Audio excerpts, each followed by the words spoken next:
La joie d'une poignée de manifestants soudanais réunis dans les rues de Khartoum. Ils viennent d'apprendre qu'un accord a été finalement conclu entre l'armée soudanaise et l'Alliance pour la liberté et le changement qui les représente. Nous sommes optimistes vis-à-vis de cet accord entre l'Alliance pour la liberté et le changement et le Conseil militaire. C'est une victoire pour le peuple soudanais.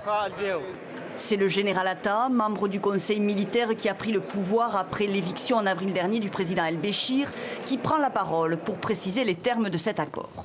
Un compromis enfin trouvé après des discussions marathon. Il a été décidé que la période de transition durerait 3 ans. Les 6 premiers mois seront consacrés à la signature d'accords de paix pour mettre fin au conflit qui déchire notre pays. Les manifestants voulaient une durée de 4 ans, l'armée 2 ans.